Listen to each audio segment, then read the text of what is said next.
Hello, my name is Terry Saka, and you are watching The Wealth Transfer, where biblical principles, global economics, protecting and preserving your family's wealth is paramount in what is getting ready to come.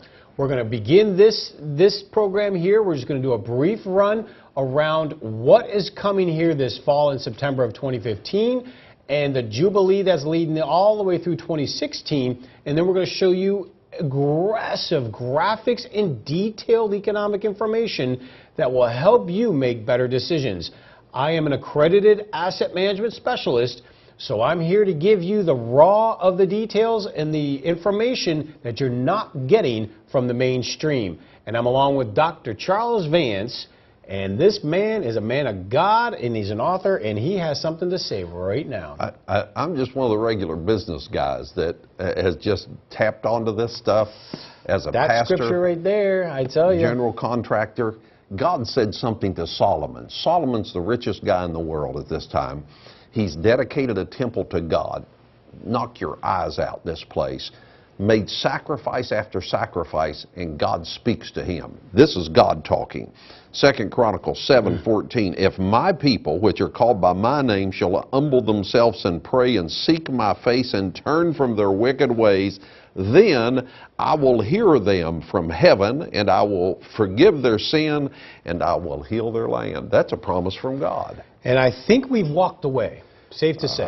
Generally speaking, people have walked away from God. Yeah, yes. and we have America, as a nation. America has walked now, away from remember, God in general. we've done it when we started, this was in, I believe, in the 60s, where they kicked off the Roe v. Wade, and we started murdering babies, and we started doing that. So we walked away. Get the prayer out of the school. Get the prayer out of the schools. Take the Ten Commandments, do everything we can do to get them out of the places of justice. And if you study the Shemitah cycle, for those that don't know, is a 7-year cycle of debt forgiveness that goes back to Isaiah 9. What it says is you stay obedient in me for 6 years, you'll have tremendous harvest, more than you'll ever need. You rest on the seventh day, or in the seventh year, and in that seventh year you'll have more than you ever need to get through. You open up your land to the poor, you let them feed on it, and you forgive all the debts. What we have coming here September of this year is not only a Shemitah, but the seventh Shemitah of 7 years. That means it's a Jubilee. Not only that, come around the 25th, which is on the Sukkot, the Feast of Tabernacle, the fourth and final blood moon in this 4 blood moon cycle, which is a very rare event. For those that are kind of getting into some of this, it's all in the ancient prophecies and the Israeli calendar. What it's really saying is what's come in September is another 7-year cycle of a Shemitah. The last one was 2007-2008 stock market crash, the largest percentage crash in the history of America. To the Elul 29, meaning to the minute, to the hour, to the day, exactly on the calendar of Jewish calendar, it hit. The next one before that, 9/11. The 2000 market crash, and remember the buildings in New York that were taken down? Those buildings were our financial buildings, the tallest buildings at the time in the West, taken down. So, and we had a large market crash at that time. Debt forgiveness. If we're not in God, instead of being a blessing, it is ripped away from you, and debt forgiveness will happen, but it'll come out of your wealth. So this year we're seeing that cycle. Now, I don't know, it's not about date setting. We do know the Shemitah is on the 13th of September, and we do know that the whole Jade Helm military operation ends on the 15th, which is really interesting. And then we also know around the 25th, the 4th blood moon. We also know in October, the Chinese are looking to make the reserve currency status in the IMF. And we do know that begins the Jubilee. In the Jubilee year, my guess is if whatever happens, if it's not exactly here on the Shemitah, even though amazingly if you study it, it's pretty accurate or getting tighter. It's not about the date set. It's merely saying that something, you can sense it, something big is coming to our nation. Something is wrong with our moral compass, our financial management, and debt reckoning is coming. So we need to be in a proper asset and proper place, because if I have to guess, starting September is the beginning of the Jubilee, and the troubles we're going to see will be coming through that 2016, and there will be things we've never seen before or won't see again. Terry, that's just a cycle. I mean, know. Again, if the Look at the numbers history don't of it, hit, though. you can just see the cycle take place over history. We've seen it for the last 100 years. You can look back and see that cycle taking place. And it's not like God sets up a cycle. I understand that it's a spiritual calendar, but it's people that are not doing what they're supposed to be doing. I agree. And it causes the results of things, it causes consequences is what it does. Instead of causing the rewards that God has promised, when we get out of rhythm with God, and it was what we just read. Yes. If my people, if they'll pay attention, if they ask forgiveness, if they'll cleanse themselves of things that are wrong, he said, I'll hear them from heaven. I'll heal their land rather than just forsaking their land. God doesn't cause the destruction. The devil causes the destruction. The thief comes not but for to kill, steal, destroy. God will just pull his hand off of things. He'll pull his hand of blessing off of things. We need God's blessing more than we've ever had it before in America. This is not going to happen to everybody. Bad things are not going to happen.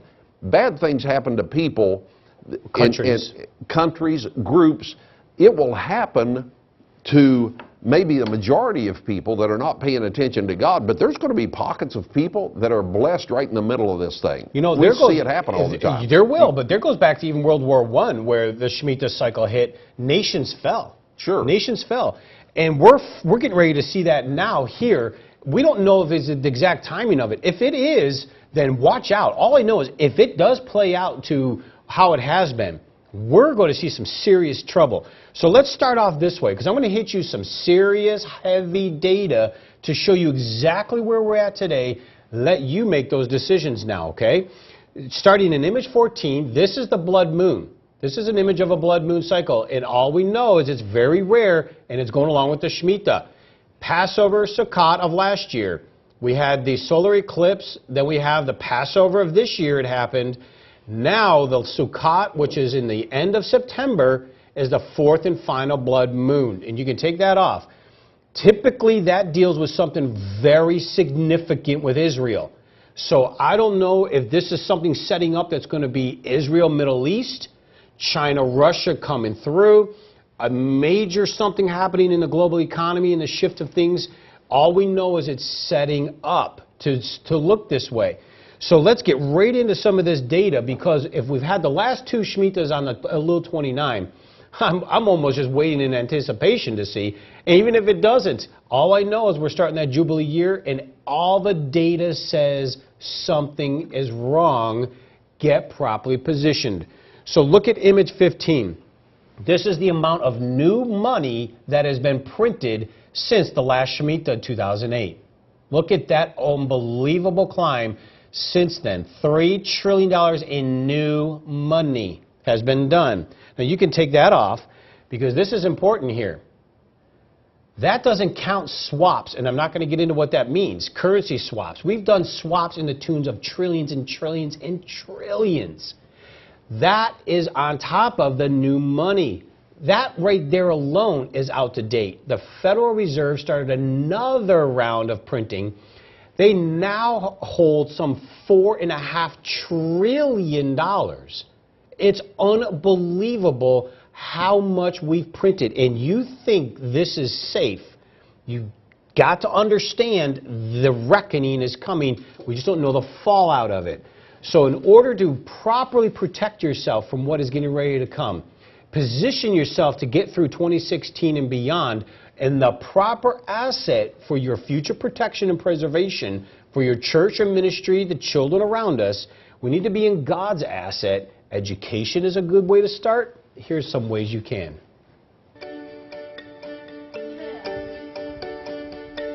Cornerstone Asset Metals is here to help you protect and preserve what you have worked hard to gain. For those who have IRAs to protect, 401ks to preserve, or cash in the bank, we would like to send you a package of information regarding the changes to the dollar and the challenges of our economy that you need to be prepared for. This package includes how easy it is to roll over your current IRA or 401k into a physical precious metals IRA for long-term protection of your hard-earned wealth. For those of you with cash to invest, we can arrange to have your precious metals stored in a private vault or simply send it to your home. Call or register now.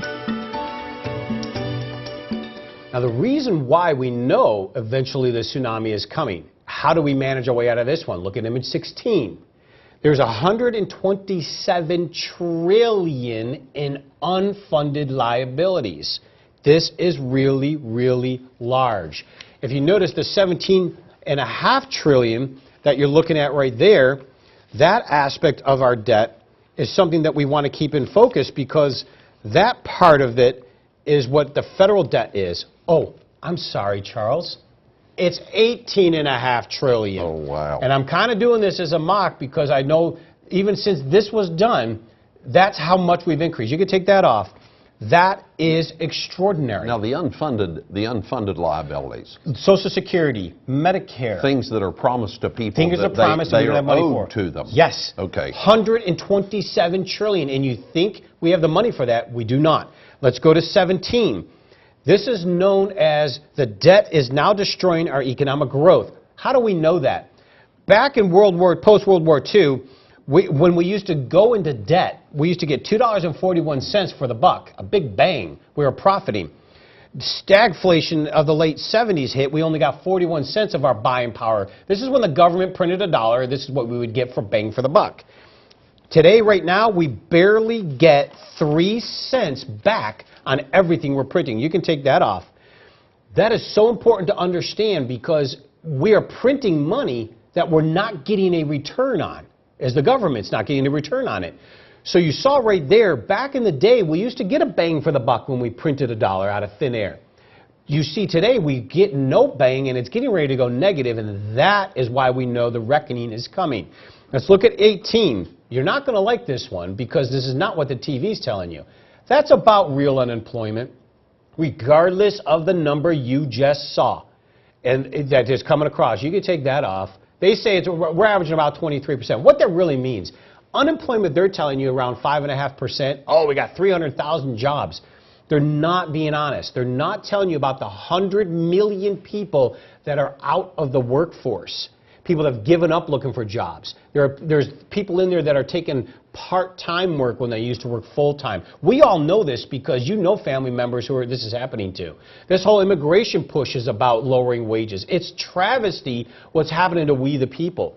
Technology people are coming in. I know people used to make $140,000 a year. Now they're competing to $75,000.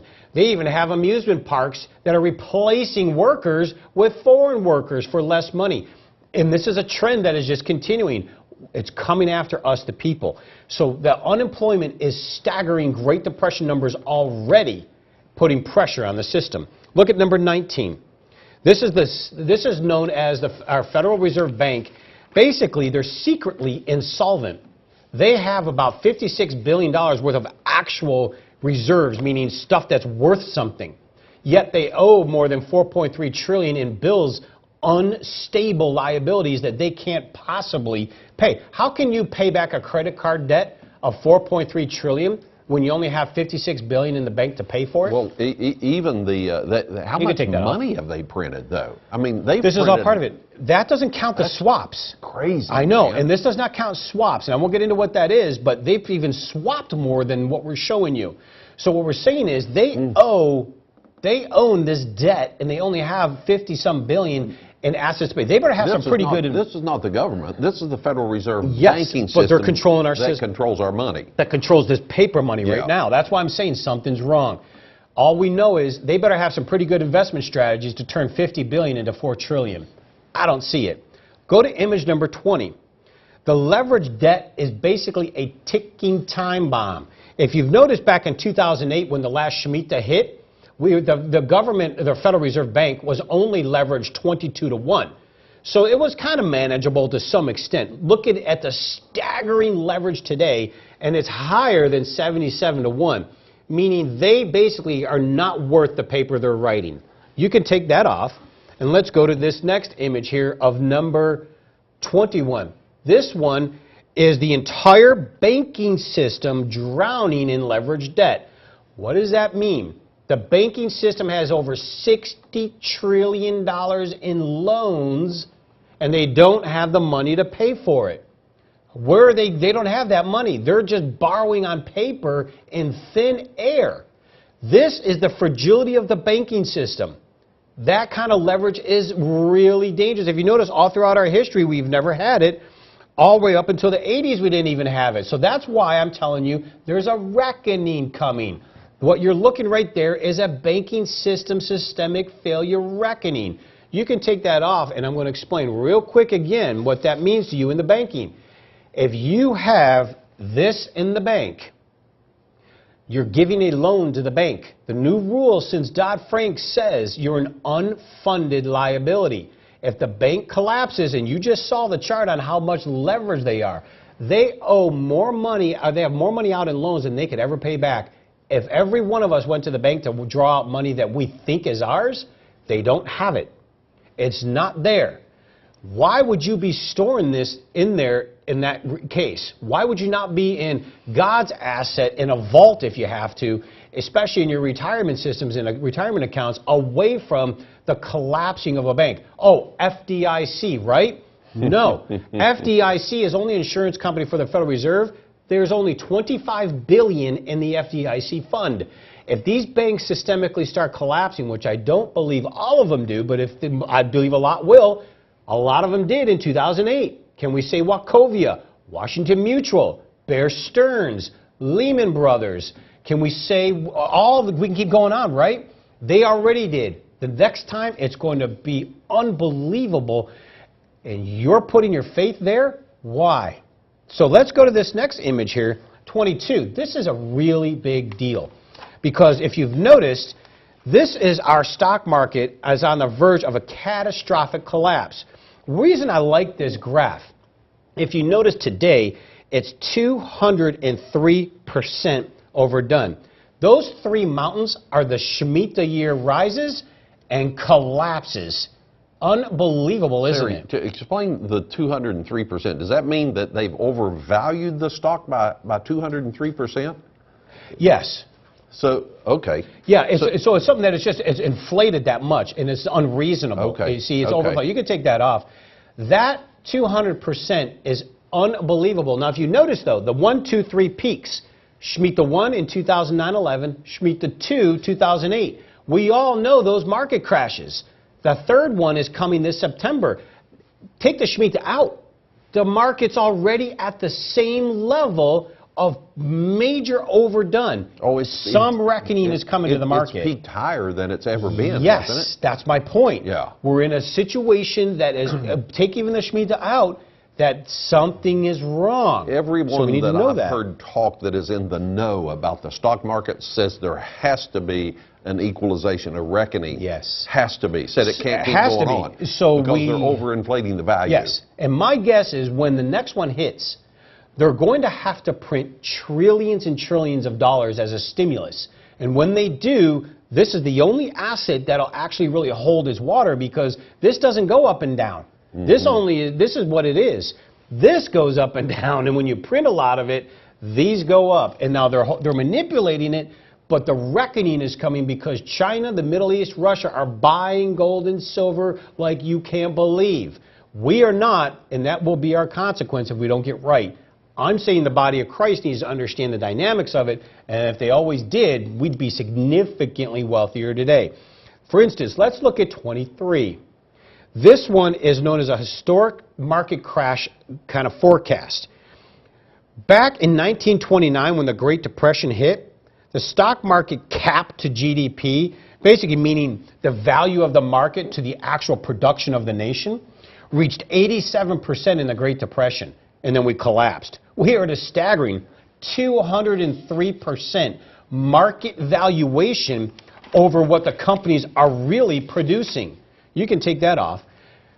Meaning the markets, the prices of the stocks in the stock market are not the real prices.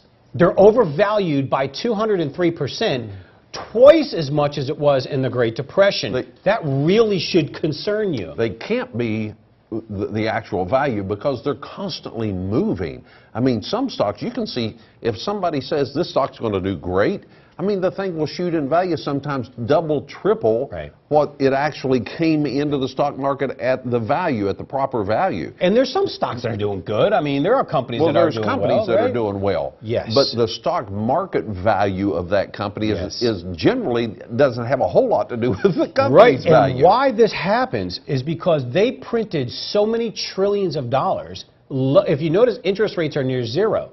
They're loaning money to these hedge funds and traders and bankers. They're taking the money at zero interest and going in the stock market with it. And they're bidding these prices up. The reason some of these prices are even holding up is companies are buying back their stock to keep it Supply and demand? Yes. Okay. And the companies are buying stock back. And when they buy their stock back, they're propping up the price of the stock. So it's an illusion. It's not real. That's why we know the actual real valuation has to correct. I'm concerned it's going to correct worse than 2008. That's why being properly positioned with our retirement accounts and what we have as currency in the banking system is paramount until this flushes out this fall and through 2016. So look at image 24, for instance. This is about the Great Depression. We were talking about this is going to go global. We have something known as a derivative bubble. Derivative just means they're fake investment notes, but people have money invested in it or they have leverage against it.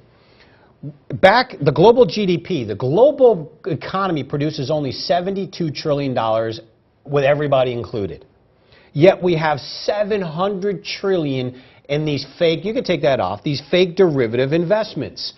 Bluntly, what a derivative is just it's fake. How the housing market crashed in 2008. They took all these mortgages, put them in a box, called it Derivative A, sold it to Wall Street, sold it to the world, and when the housing market crashed, those derivatives collapsed. So they inflated the value of the homes to and make sold those derivatives them as a bulk on the stock market. Wow. AIG was on the verge of making $3 trillion in derivatives, zero in 2008. If they would have done that, it would have collapsed the world system. That's why AIG got the bailout in 2008. We have $700 trillion of those floating, all mostly on interest rates and bonds. This is really bad news. So let's go to image 25. This is showing the bond market. A sell-off panic has already secretly begun in the bond market because if you notice, in the bonds are the treasuries, the U.S. government's debt instrument. They have been selling it off. They had some $700 billion back in the day of 2011, and almost $600 billion has been sold off. And who's buying it? The Federal Reserve Bank is buying our bonds.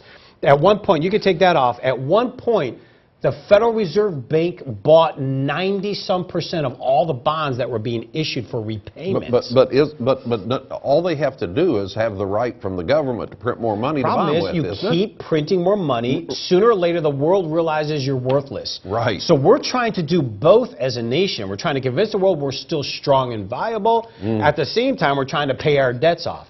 So the bonds were being bought mainly by the U.S. government, where back in the day, the people bought it, then the Chinese, the Japanese, and Brazilians and them bought it.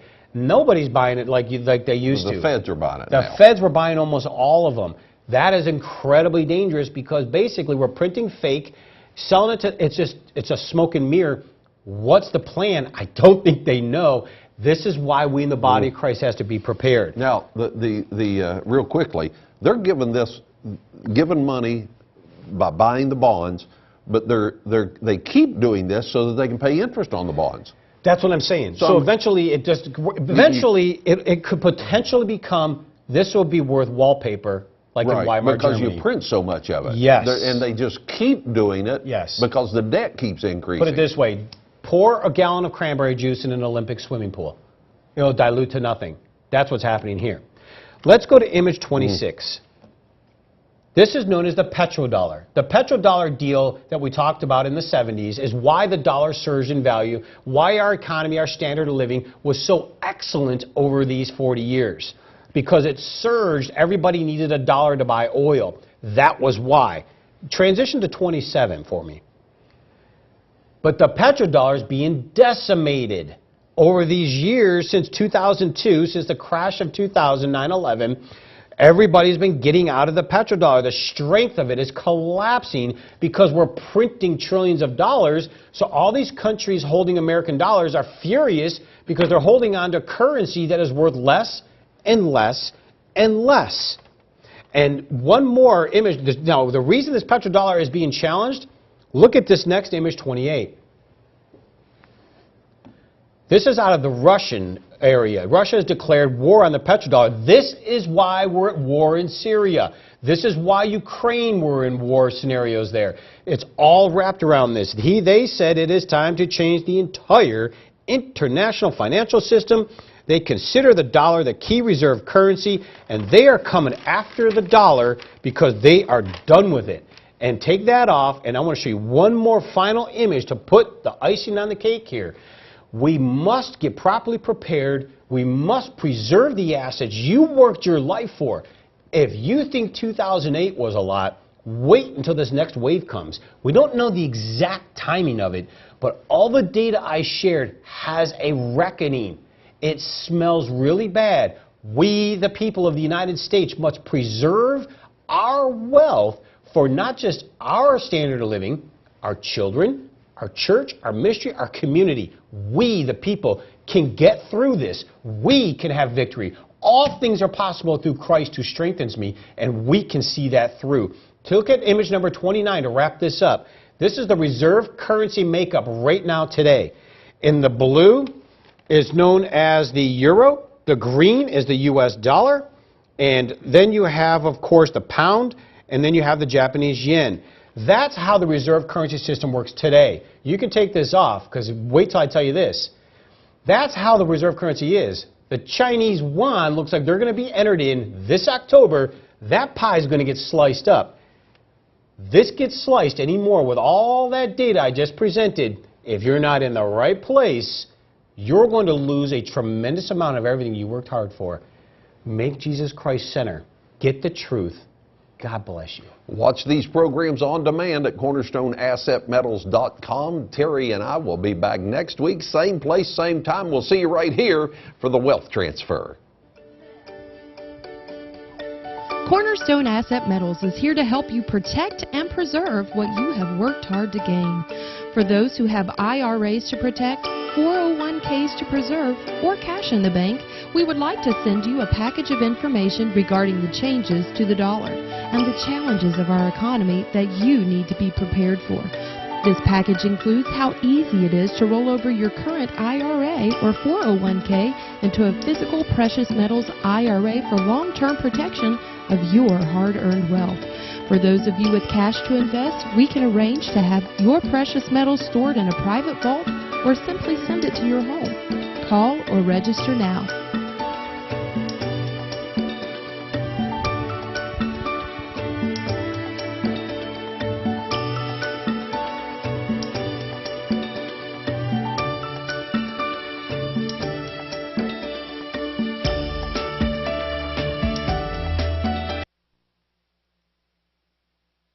This stuff as a That pastor, scripture right there, I tell you. general contractor.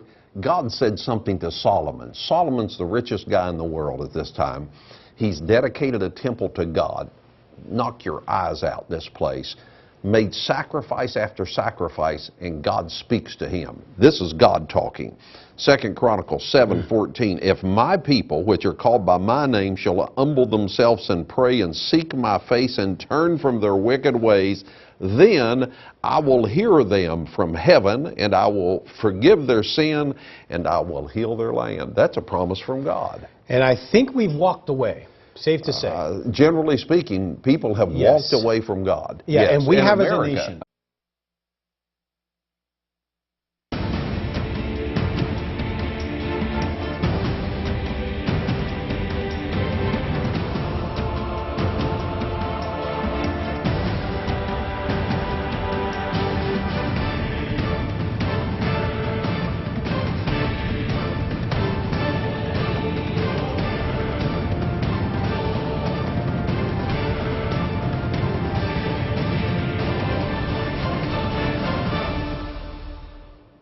Hello, my name is Terry Saka, and you are watching The Wealth Transfer, where biblical principles, global economics, protecting and preserving your family's wealth is paramount.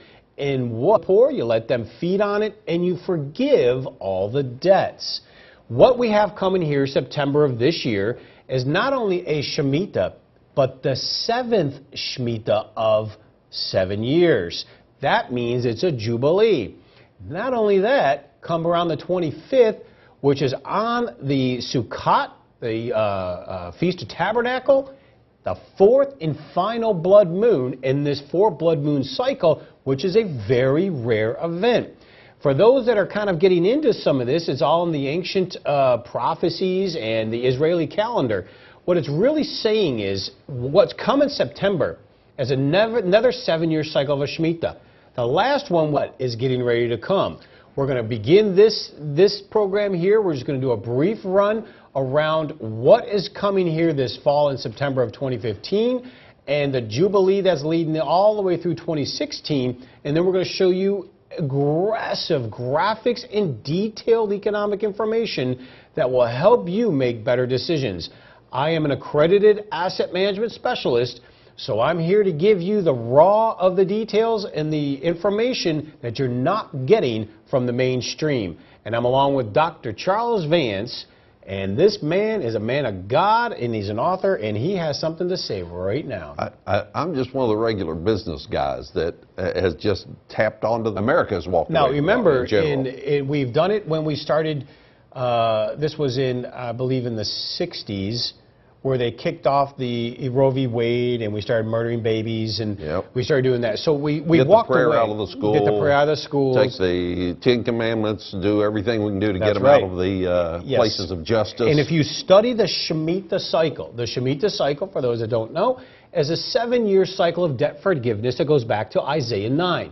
What it says is you stay obedient in me for 6 years, you'll have tremendous harvest, more than you'll ever need. You rest on the 7th day, or in the 7th year, and in that 7th year you'll have more than you ever need to get through. You open up your land to the